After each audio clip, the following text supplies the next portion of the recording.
sampai mereka menculik dan memperkosa para gadis yang ada di Pulau Jeju sebelum akhirnya mereka membunuh para gadis tadi.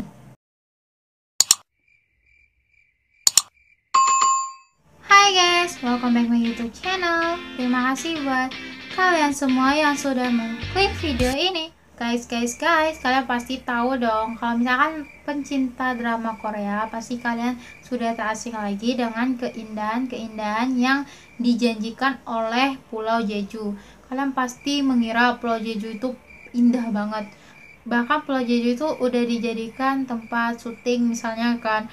Bahkan pemerintahan Korea pun juga menjadikan drama-drama Korea itu sebagai serial untuk mengeksploitasikan, memberitahukan pada masyarakat luas akan keindahan-keindahan di Pulau Jeju tadi. Tapi guys, kalian pernah mikir nggak sih, nggak semua tempat yang indah tidak ada kisah-kisah mistisnya. Di Pulau Jeju sendiri pun ada kisah horornya atau kisah mistisnya. Kenapa ada kisah horornya? Karena di Jeju ini sendiri pernah terjadinya pembantaian yang dinamakan dengan pembantaian Pulau Jeju. Pembantaian ini terjadi sekitar tahun 1950-an, dimana setelah Korea itu bebas dari Jepang, Korea didatangi oleh dua buah negara atau dua buah paham, di mana Amerika Serikat memegang paham liberal dan Uni Soviet memegang paham komunis. Nah guys, karena adanya perbedaan paham ini membuat masyarakat Korea itu seperti tidak damai gitu, karena dimana ada yang mengikut ke liberal dan ada lagi yang mengikut ke paham komunis. Tetapi mayoritas penduduk Pulau Jeju itu menginginkan kalau misalkan Pulau Jeju itu terjadinya penyatuan semenanjung Korea dan pendirian negara merdeka yang berdaulat unjuk rasa. Nah, karena adanya unjuk rasa tadi mengakibatkan 6 orang Pulau Jeju ini atau penduduk Pulau Jeju itu meninggal atau tewas di tangan kepolisian. Karena 6 penduduk tadi itu tewas, membuat masyarakat Pulau Jeju itu kayak marah, nggak terima, pokoknya itu mereka tetap melakukan pemberontakan atau pemogokan yang dimana itu menjadi protes terhadap kepolisian yang ada di Pulau Jeju tadi. Nah, aksi masyarakat tadi itu membuat reaksi oleh kantor pemerintah Angkatan Darat Amerika Serikat di Korea tadi, yang kemudian mereka itu mengirimkan kepolisian buat meneror penduduk-penduduk yang ada di Pulau Jeju. Nah, ternyata tidak hanya kepolisian saja yang meneror penduduk-penduduk yang ada di Pulau Jeju, melainkan ada lagi yaitu organisasi pemuda sayap kanan yang ikutan juga meneror penduduk-penduduk Pulau Jeju. Apa sih organisasi pemuda sayap kanan ini? Mereka itu adalah organisasi anti komunis. Nah, setelah banyak kecaman, ancaman, teroran sedemikian rupa, ternyata tidak membuat pemberontak yang ada di Pulau Jeju tadi itu melemah, melainkan mereka itu makin kuat, makin semangat buat tetap melakukan pemberontakan. Ternyata mereka itu semakin kuat, tidak hanya karena itu, mereka juga mendapat dukungan dari penduduk-penduduk Pulau Jeju. Situasi tadi itu membuat pemerintah yang ada di Korea Selatan itu tidak mengikutsertakan Korea Utara dalam pemilihan umum, sehingga memanaslah atau terjadinya pemberontakan atau terjadinya selisih paham antara sayap kanan dan sayap kiri, di mana sayap kiri itu tidak menginginkan terjadinya pemilihan umum ini. Akibat perselisihan tadi membuat terjadinya peperangan bersenjata, yang dimana peperangan itu tidak bisa dihindari lagi, yang terjadi pada 3 April 1948 di Jeju. Pemberontakan ini terjadi antara pemerintah Korea Selatan dengan Partai Buruh. Nah, kedua belah pihak tadi itu sudah melakukan perundingan untuk berdamai, perundingan damai gitu, tetapi gagal atau tidak ada gunanya karena campur tangan oleh Amerika Serikat dan organisasi sayap kanan. Nah, pertempuran pemberontakan tadi pun dapat diselesaikan dengan cepat oleh kepolisian Korea Selatan dalam waktu yang singkat. Namun demikian nih guys, ada satuan komando yang ada di Pulau Jeju itu, dia tuh tidak terima, sehingga dia tuh tetap melakukan perlawanan dengan melakukan taktik politik gerilya. Nah, aparat pun melakukan pembersihan dan menghukum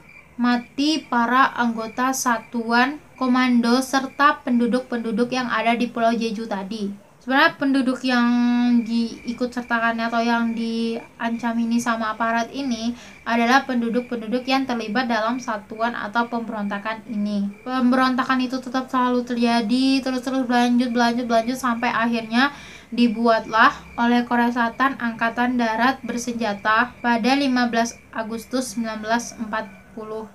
Setelah dilakukan atau dibentuknya itu Angkatan Darat Bersenjatanya, maka mereka tidak ada habis-habisnya buat berhenti menyerang Pulau Jeju, sampai akhirnya mereka membakar itu desanya Pulau Jeju, perumahan Pulau Jeju, pokoknya semua yang di Pulau Jeju tuh dihanguskan, dan mereka membunuh pemuda-pemuda yang ada di Pulau Jeju sampai mereka menculik dan memperkosa para gadis yang ada di Pulau Jeju sebelum akhirnya mereka membunuh para gadis tadi. Pada September 1948, Kim Il Sung yang merupakan pemimpin Korea Utara membentuk Angkatan Bersenjata Rakyat Korea, lalu mendirikan Negara Republik Demokratik Rakyat Korea. Pada 1950, Partai Buruh Korea Selatan dan Partai Buruh Korea Utara bergabung dengan Republik Demokratik Rakyat Korea atau sekarang sering disebut dengan Korea Utara. Di bawah pimpinan Kim Il Sung, tentara angkatan bersenjata ini menyerang Korea Selatan hingga pecah perang Korea. Di tengah pemburuan anggota Partai Buruh hingga 21 September 1954, sebanyak 30 jiwa tewas. Ketika akhirnya pemberontakan berhasil dipadamkan pada tahun 1957, di mana diduga penduduk Pulau Jeju itu sudah tewas sebanyak 80.000 jiwa. Ya Allah, itu banyak banget, bayangin sebanyak 80.000 orang meninggal dalam pembantaian yang ada di Pulau Jeju ini, guys. Selain itu, ada juga pembunuhan massal Liga Bodo di penjara-penjara Korea Selatan. Sebanyak 1.200 orang tewas dalam operasi tersebut. Lalu mayatnya dikemanain? Dibuang ke laut. Pembantaian massal di Pulau Jeju tadi, atau dikenal dengan pembantaian Pulau Jeju, tentu masih menyisakan luka bagi kerabatnya yang ditinggalkan. Hal ini pun diakibatkan oleh perlakuan pemerintah Korea terhadap penduduk Pulau Jeju tadi yang telah meninggal, di mana saat itu ribuan itu banyak ada juga yang dikubur massal di tempat yang sekarang itu dijadikan Bandara Internasional Jeju. Sedangkan sisanya banyak juga yang dibuang di lautan serta di air terjun yang ada di Pulau Jeju tersebut. Ternyata guys, di balik kisah pembantaian itu juga, kalau misalkan kalian tahu nggak sih, Pulau Jeju itu pada masa dinasti Joseon itu dijadikan tempat pengasingan. Nah, bagi para pengusaha atau penguasa, Pulau Jeju itu dijadikan atau ditempatkan sebagai perbatasan. Dan sedangkan bagi rakyat yang ada di daratan, Pulau Jeju itu adalah sebagai tempat pembuangan narapidana untuk menjalani hukumannya. Bahkan Raja Injo pada masa itu berkuasa pada abad 17 membuat peraturan di Pulau Jeju ini larangan untuk masyarakat atau penduduk Pulau Jeju untuk pergi ke daratan. Akibatnya Pulau Jeju atau Jeju ini terisolasi dari dunia luar sekitar hampir 200 tahun lamanya. Setelah larangan itu dicabut oleh pemerintah atau penguasa setelahnya itu, Pulau Jeju ini sudah mendapat capan atau kayak label gitu bagi masyarakat daratan sebagai tempat buangan atau daerah-daerah buangan. Hal itu juga terpapar oleh masyarakat atau diskriminasi yang dilakukan oleh penduduk daratan kepada masyarakat Pulau Jeju. Akibat itu banyak masyarakat Pulau Jeju ini melakukan imigrasi ke Jepang dan ada juga yang tetap tinggal di Pulau Jeju. Nah guys, warga-warga yang tetap bertahan di Pulau Jeju itu melakukan banyak pemberontakan karena mereka itu selalu melakukan pertentangan terhadap kebijakan-kebijakan pemerintahan yang ada di Korea. Puncaknya itu terjadi adalah pada tanggal 3 April 1948 yang kemudian berakhir dalam pembantaian Pulau Jeju. Nah guys, itu kan kisah sejarahnya atau kisah-kisah yang terjadi di masa lampau Pulau Jeju. Sekarang kan Pulau Jeju tuh udah banyak keindahan-keindahan yang kalian saksikan tuh di serial drama-drama yang ada di Korea. Serial-serial drama Korea yang kalian nganggap kalau Pulau Jeju tuh tempat romantis, honeymoon, apalagi kalau kalian berdua sama pasangan kalian tuh udah pasti tuh. Tapi kalian nggak tahu kan kalau misalkan Bandara Internasional Pulau Jeju itu adalah tempat pemakaman massal waktu masa pembantaian Pulau Jeju, dan juga tempat lautnya, air terjunnya juga itu sebagai pembuangan mayat waktu masa pembantaian Pulau Jeju.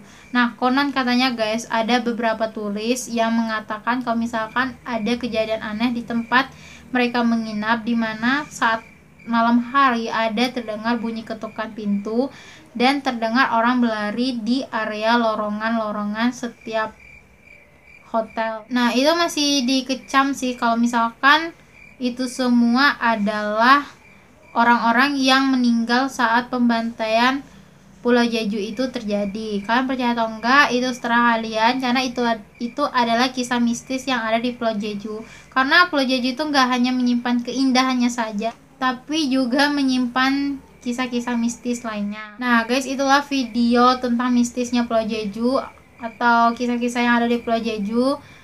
Kalau kalian suka, silahkan kalian like dan subscribe channel aku biar YouTube channel aku berkembang. Dan terima kasih buat kalian yang selalu stay tune di channel YouTube aku. Dan jangan lupa buat kalian semua buat nonton video aku yang sebelumnya. Dan kalau kalian penasaran dengan kisah yang terjadi waktu masa Jepang, itu ada di video yang ini. Kalian silahkan lihat aja. Dan terima kasih buat kalian semua. Bye.